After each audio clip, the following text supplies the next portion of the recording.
Hello friends, welcome to my academy channel. बेटा, मैंने आपको 10th क्लास की सर्किल चल रहा था हमारा, और ध्यान रखिएगा मैंने आपको लास्ट 2 वीडियोस में 10.2 के 4 क्वेश्चन तक एक्सप्लेन भी कर दिया है। तो अगर आपने नहीं देखी है तो सबसे पहले उसको देखें और फिर इस वीडियो पे आए। तो अब इस वीडियो में हम क्वेश्चन नंबर 5 से डिस्कस करने वाले हैं। ठीक है, तो क्वेश्चन नंबर 5 देखिए, वो क्या कह रहा है। Prove that the perpendicular at the point on the point of contact to the tangent to a circle passes through the centre. अब अगर आपको ध्यान हो कि हमने एक थ्योरम पढ़ी थी, पहली थ्योरम, ये उसका कन्वर्स कहलाया जाता है। वो कह रहा है कि एक टेंजेंट है और उसका जो पॉइंट ऑफ कांटेक्ट है उससे मैं एक लाइन खींच रहा हूं जो परपेंडिकुलर है। उसने कहा सिर्फ एक, मेरी वर्डिंग पे ध्यान दीजिएगा, उसने कहा सिर्फ एक लाइन खींच रहा हूं। उसने कहा सेंटर से नहीं खींच रहा, मैं सिर्फ एक लाइन खींच रहा हूं। तो लाइन खींच दी मैंने।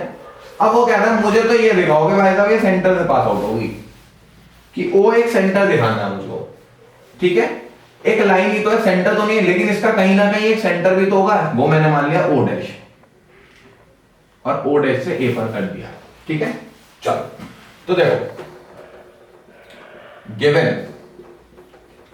कि suppose we have a circle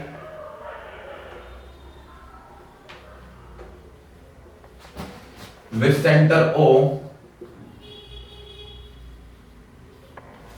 and the radius R,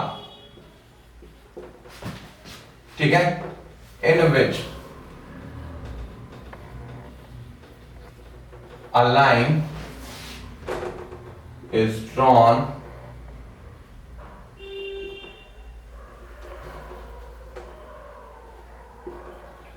through the point of contact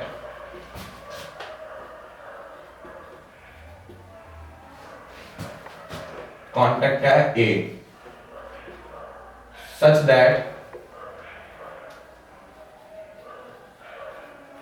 OA perpendicular है PQ के। PQ क्या है? टेंजेंट। तो लिख लीजिए where PQ is a tangent. Prove क्या करना है? प्रूव करना है हमारा कि OA is perpendicular to PQ। ठीक है, इसके लिए मैंने कंस्ट्रक्शन क्या करी कि ज्वाइन कर दिया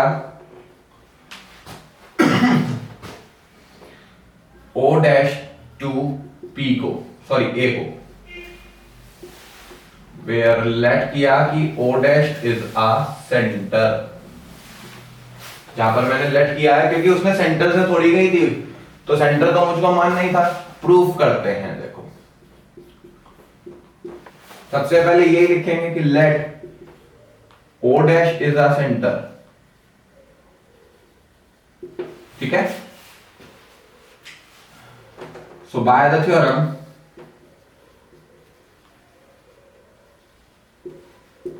कि O dash A is perpendicular to PQ, मेरी पहली कंडीशन, बट OA भी तो दे रखी है ना परपेंडिकुलर PQ के, ये गिवन में है मेरे पास, देख लीजिए, ये भी गिवन में, कहां गई ये रही।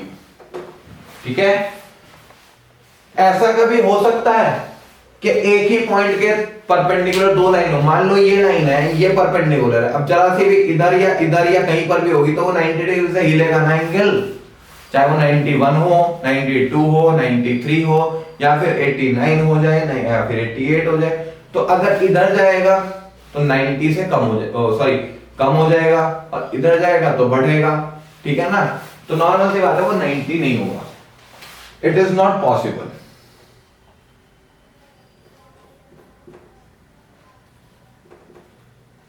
या ऐसे नहीं लिखते, ऐसे लिख देते हैं, from equation 1 and 2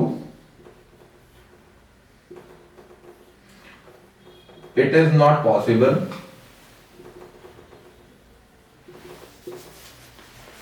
but it is only possible when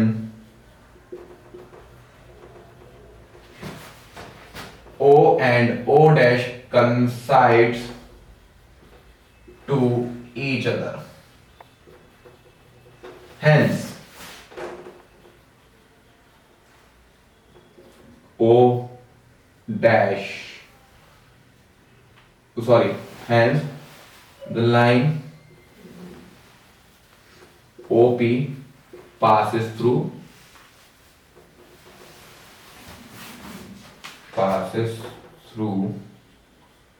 the center. और यहां पर मैंने प्रूफ में ये लिखना है कि O A passes through center. यही तो प्रूव करना है. वो कह रहा है ना कि एक लाइन है जो मैंने पॉइंट ऑफ कांटेक्ट से खींची है परपेंडिकुलर, लेकिन अब मुझे प्रूव करना है कि वो लाइन पास कर रही है सेंटर से. ये चीज क्लियर हो गई आपकी. ठीक है, तो अगले चलते हैं क्वेश्चन नंबर 6 पर. देखो क्वेश्चन नंबर 6, ये अच्छे क्वेश्चन है इस चैप्टर के. ये one of the best important question में से आते हैं. ध्यान रखिएगा, इन क्वेश्चंस को बिल्कुल भी नहीं छोड़ना है. अगर आप छोड़ेंगे तो फिर बाद में मत कहिएगा कि सर हम वो क्वेश्चन छोड़ गए और हम ऐसे करिए और हम वैसे करिए. तो भाई ये कह रहा हूं मैं, इंपॉर्टेंट क्वेश्चंस हैं तो छोड़ना मत इसको. ठीक है, तो आगे चलते हैं क्वेश्चन नंबर 6 पर. The length of the tangent from a point A at distance 5 cm from the center. Centre से टेंजेंट जो है 5 है, यानी कि रेडियस 5 हो गई. अच्छा, इस 4. ओके, सेंटर से टेंजेंट की डिस्टेंस 5 है और हमारा जो है जो टेंजेंट की लेंथ दे रखी है 4 दे रखी है, तो रेडियस निकालनी है पाइथागोरस थ्योरम लगाकर. ऐसे क्वेश्चन फर्स्ट ही क्वेश्चन ऐसा कराया था, तो ध्यान रखिएगा.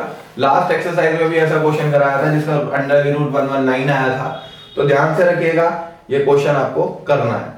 अगला क्वेश्चन देखें, 7th question. Two concentric circles are in the radius are of radius 5 cm and 3 cm. Find the length of the chord of the larger circle which touches the circle smaller circle. ठीक है, देखो ध्यान से देखिएगा इस question को. ये question भी मतलब दो नंबर में फंस जाता है. क्वेश्चन क्या कह रहा है वो, कॉन्सेंट्रिक सर्किल. सबसे पहली बात तो बच्चों को यही समझ में नहीं आता कि जी कॉन्सेंट्रिक सर्किल है क्या. तो कॉन्सेंट्रिक सर्किल वो होते हैं जो एक के अंदर एक होता है.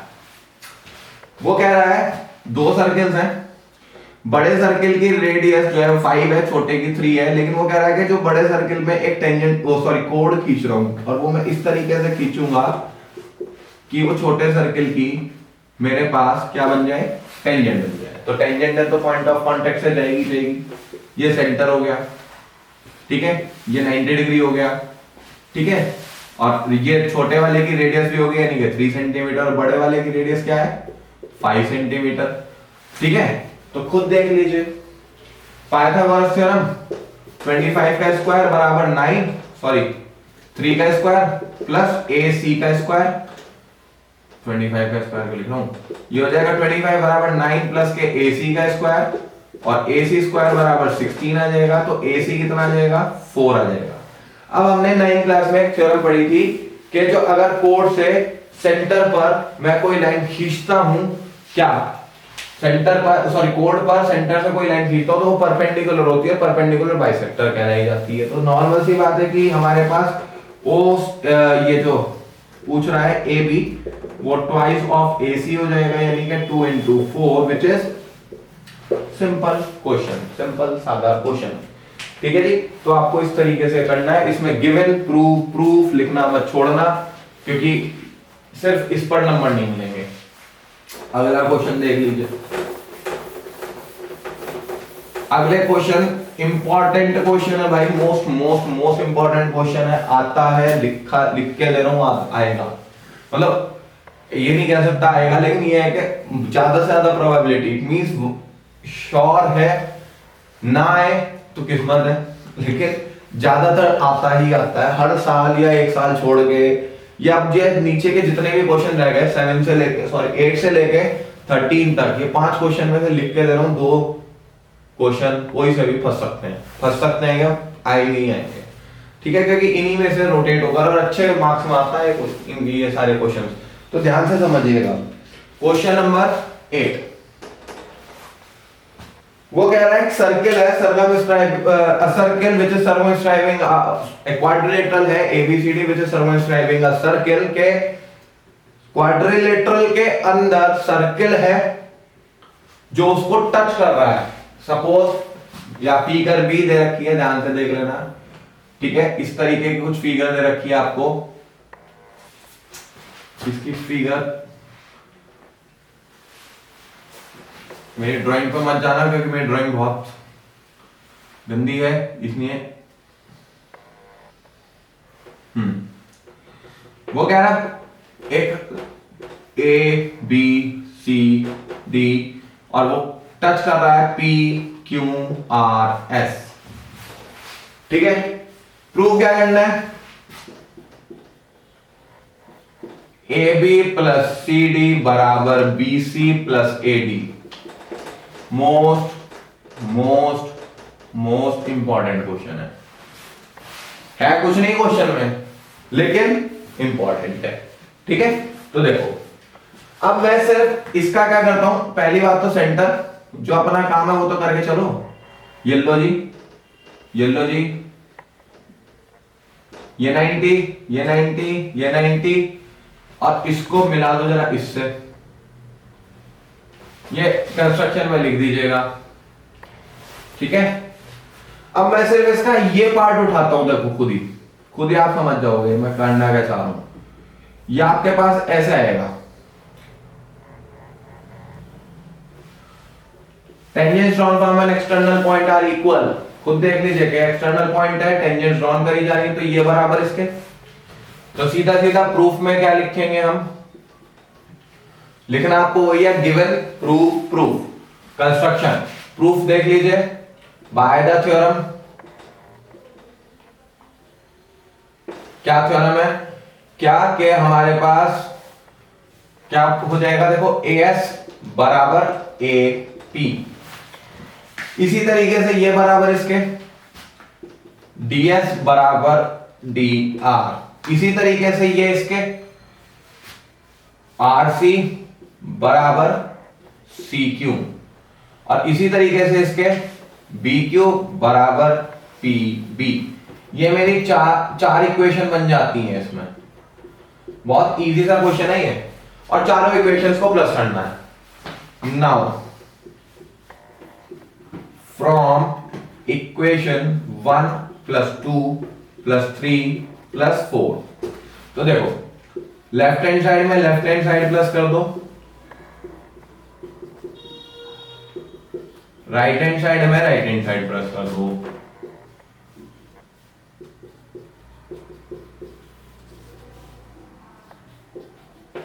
अब खुद देखो एएस और डीएस, एएस प्लस डीएस बन गया AD, C Q B Q B C. अब देखो C R D R C D और एपी प्लस पीबी एबी, यही तो प्रूव करना था। क्वेश्चन में मुझे बता दो है क्या, 5 नंबर का क्वेश्चन तैयार।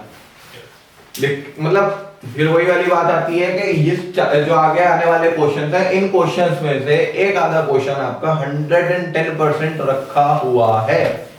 अगला क्वेश्चन देखते हैं, क्योंकि इसी पर डिपेंड है, सो दैट्स व्हाई मैं अभी समझा रहा हूं, नहीं तो मैं आपको अगली वीडियो में समझाता। नहीं, अगला क्वेश्चन इस पर नहीं है, मैं आपको बता दूं कौन सा क्वेश्चन है।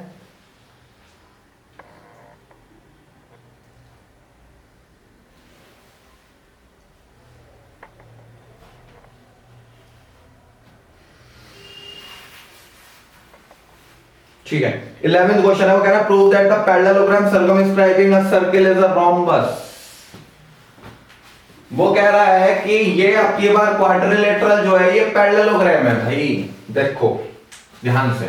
वो कह रहा है ये जो क्वाड्रिलेटरल दिया हुआ है, ये क्वेश्चन नंबर 11 भी यहीं पर समझा रहा हूं कि ये जो है ये पैरेललोग्राम है,